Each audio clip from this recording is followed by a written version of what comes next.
அனைவருக்கும் வணக்கம். சிம்ம ராசினியர்களுக்கு நிகழ இருக்கும் திங்கட்கிழமை இன்றைய தினம் என்ன செய்ய வேண்டும், என்ன செய்யக்கூடாது, என்ன செய்தால் என்ன மாதிரியான நன்மைகள் எல்லாம் ஏற்படும் என்பது குறித்தான் முழுமையான பதிவை தான் இந்த வீடியோல நம்ம விரிவா பார்க்க போகிறோம். அந்த வகையில சிம்ம ராசினியர்களுக்கு மார்ச் 6ஆம் தேதியான இன்றைய தினத்தில் குடும்ப சூழ்நிலை ரீதியாக உத்தியோகம், தொழில், வியாபாரம், மாணவ மாணவிகள், பெண்மணிகள் என இன்றைய நாள்ல என்ன மாதிரியான நன்மைகளை பெற இருக்கீங்க என்று பார்க்கும்போது மார்ச் மாதம் 3ஆம் தேதி மாசி மகமாக அமைகிறது. மாசி மாதத்தில் மகம் நட்சத்திரத்தில் வரும் விரதம் சிறப்பு வாய்ந்ததாக கருதப்படுகிறது. ஒவ்வொரு மாதமும் மகம் நட்சத்திரம் வந்தாலும் மாசி மாதத்தில் வரும் மகம் நட்சத்திரமே மாசி மகம் என்று கொண்டாடப்படுகிறது. ஏனெனில் இந்த நாளில்தான் பார்வதி தேவி தக்கனின் மகளாக அவதரித்ததாக புராணங்கள் தெரிவிக்கின்றன. சிவபெருமானுடைய சக்தி ஆகிய தேவியே தனக்கு மகளாக பிறக்க வேண்டும் என்று தக்கன் ஆசை கொண்டான். அதற்காக சிவபெருமானை நோக்கி கடும் தவம் புரிந்தான். அந்த தவத்தின் பயனாக உமாதேவி தக்கனின் மகளாக அவதரித்தாள். அவளுக்கு தாட்சாயினி என்று பெயரிட்டு வளர்த்து வந்தான் தக்கன். தன் மகளை சிவபெருமானுக்கே திருமணமும் செய்து வைத்தான். அன்னை உமாதேவி அவதரித்த நாள் மாசி மகம் என்பதால் அந்த நாள் புனிதமான நாளாக கொண்டாடப்படுகிறது. அது மட்டுமில்லாமல் மாசி மகமான இன்றைய தினத்துல சிம்மராசினியர்கள் குழந்தை பாக்கியத்திற்காக ஏங்கி கொண்டிருப்பவர்கள் சிவபெருமானை நோக்கி விரதமிருந்து நீங்கள் வேண்டிக் கொண்டால் நிச்சயமாக உங்களுக்கு குழந்தை பாக்கியம் கிடைப்பதற்கான வாய்ப்புகள் அதிகம் இருக்குதுங்க. குறிப்பா உமாதேவியே உங்களுக்கு குழந்தையாக பிறப்பதற்கான சாத்தியக்கூறுகள் இருக்கு என்பது ஐதீகமாகவும் கூறப்படுகிறது. அது மட்டுமில்லாமல் சிம்மராசினியர்களுக்கு மாசி மகமான இன்றைய தினம் சிவபெருமானை நீங்கள் நினைத்து வழிபடுவதன் மூலமாக வாழ்வில் மகிழ்ச்சி, சந்தோஷம், நிம்மதி அனைத்துமே கிடைக்கக்கூடிய ஒரு நாளாகவும் இந்த மாசி மகம் அமைந்திருக்கிறது என்பதை கிரகநிலைகள் உறுதியளிக்கிறதோடு மட்டுமில்லாமல் மாசி மாதத்தில் சந்திரன் சிம்ம ராசியில் மகம் நட்சத்திரத்தில் நுழையும் நாளான மாசி மகம் அன்று ஆலயங்களில் சிறப்பு வழிபாடுகள் நடத்தப்படும்.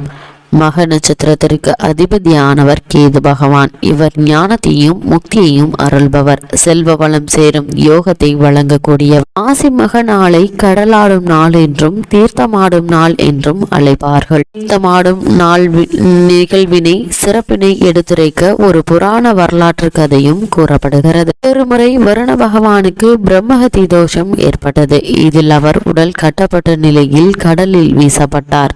அதில் இருந்து விடுபட வருணன் சிவபெருமானை நினைத்து பிரார்த்தித்தார். இந்த நிலையில் வருணன் கட்டுண்டு கிடந்ததால் உலகில் மழையில்லாமல் வறட்சியும் பஞ்சமும் நிலவியது. அனைத்து உயிர்களும் துன்பம் அடைந்தன. இதனால் தேவர்கள் அனைவரும் சிவபெருமானை சந்தித்து முறையிட்டனர். வருண பகவானை விடுவிக்கும்படி ஈசனிடம் வேண்டினர்.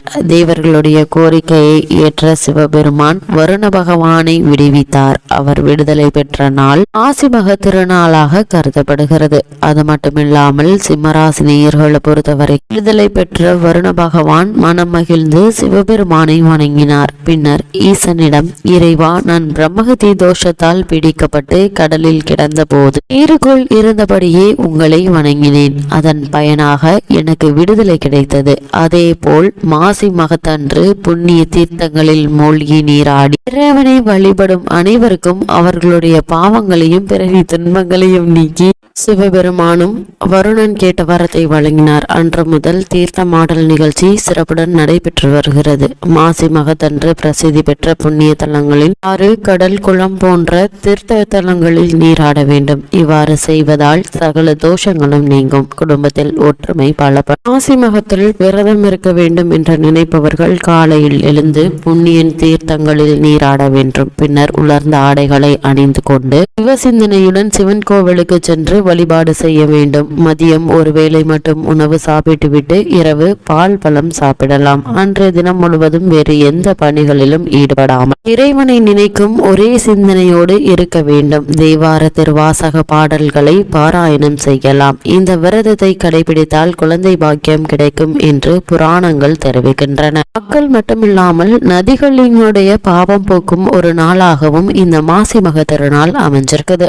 அந்த வகையில ஒரு முறை கங்கையும் யமுனையும் சிவபெருமானை போய் சந்தித்தனர். அவர்கள் ஈசனிடம், இறைவா, இந்த உலகத்தில் வாழும் பல கோடி மக்கள் எங்களை தேடி வந்து நீராடுவதா அவர்களின் பாவங்கள் விலகுகின்றன. ஆனால் அவர்களுடைய பாவங்கள் கழுவப்படுவதால் எங்களின் புனிதம் குறைந்து வருகிறது. அந்த பாவத்தை நாங்கள் எங்கே போய் தீர்த்து கொள்வது என்று முறையிட்டனர். அப்போது ஈசன், நீங்கள் மாசி மாதத்தில் வரும் மகம் நட்சத்திரம் அன்று கும்பகோணம் மகாமக குலத்தில் தங்குங்கள். அங்கே உங்களுடைய புனிதம் காக்கப்படும். அந்த புண்ணிய குளத்தில் நீராடுபவர்களுக்கு முன் பிறவி பாவங்கள் அகலும். குழந்தை பேறு வேண்டினால் அதுவும் கிடைக்க பெறும் என்று அருளினார். இதன் காரணமாகவே சிம்மராசினியர்கள் உங்களுடைய வாழ்வில் என்ன மாதிரியான துன்பங்கள் கஷ்டங்கள் ஏற்பட்டாலும் குழந்தை பாக்கியத்திற்காக ஏங்கிக் கொண்டிருப்பவர்களுக்கும் சரி, இந்த மாசி மகமான இன்றைய தினம் கும்பகோணத்தில் உள்ள மகாமக குளத்தில் நீராடி சிவபெருமானை வேண்டி உங்களுக்கு வேணும் என்கின்ற வரத்தை நீங்கள் கேட்பதன் மூலமாக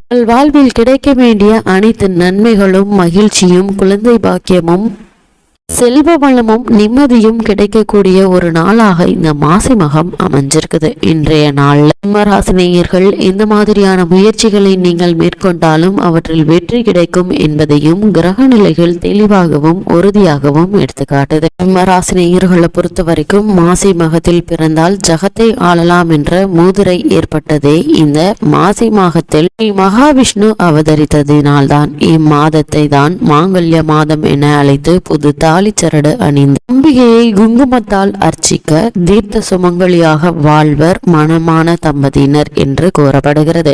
கல்வி கேள்விகளில் சிறந்து விளங்க ஸ்ரீ சரஸ்வதி தேவியும் ஸ்ரீ ஹைகிரீவரையும் இம்மாதத்தில் பூஜிக்க கல்வி அறிவில் சிறந்து விளங்குவார்கள். அதுவும் மாசி மகத்தன்று திருக்கோவில்களில் உள்ள உற்சவ மூர்த்திகளை நதி நன்னீரில் நீராடுவர். புனித நதிகளில் நீராடினாலோ அல்லது தங்கள் வீட்டில் குளிக்கும் போது கங்கை, யமுனை, காவேரி, சரஸ்வதி, நர்மதை, துங்கபத்ரா, கருடகங்கா, திருவேணி சங்கமம், மந்தாகினி, தாமிரபரணி, கர்ணப்பரையாகை, ருத்ரப்பிரயாகி ஆகிய புண்ணிய நதி தீர்த்தங்களை மனதால் நினைத்து நீராடினாலோ அல்லது மாசி மக வைபவங்களை படித்தாலோ மிக பெரும் புண்ணிய பலனை அடைவர் என்பது ஐதீகம். குறிப்பாக இந்த மாசி மாதத்தில் நீர்நிலைகளில் புதிய நீரூற்றுகள் உண்டாகி எடுக்க குறையாது மேன்மேலும் பெருகி பெருகி என்றென்றும் வற்றாத ஜீவநதியாக பிரவீகரிப்பதும் இந்த மாசியில். அன்னை பார்வதி தேவி வலம்புரி சங்கு அம்சமாக தோன்றியதும் சிவபெருமான் தனது விடையாளர்களை நிகழ்த்தியது இந்த மாசி மாதத்தில் தான். இந்த மாதத்தில் தான தர்மம் செய்பவருக்கு சிவபெருமானும் திருமாலும் இணைந்து வரங்களை வாரி வழங்கி அருள்வர். மாபதங்களை செய்து அதனால் உண்டாகும் பிரம்மஹத்தி தோஷங்களையும் போக்கடிக்கும் 2 ஏகாதசி விரதங்கள் வருவதும் இந்த மாதத்தில்தான். காருடையான் நோன்பு, சாவித்திரி விரதமும் வருவது இந்த மாசி மாதத்தில்தான். எந்திர தந்திரங்களும் மந்திர உபதேசங்கள் பெறவும் சால சிறந்த ஒரு மாதமாக இந்த மாசி மாதம் அமைஞ்சிருக்கிறது.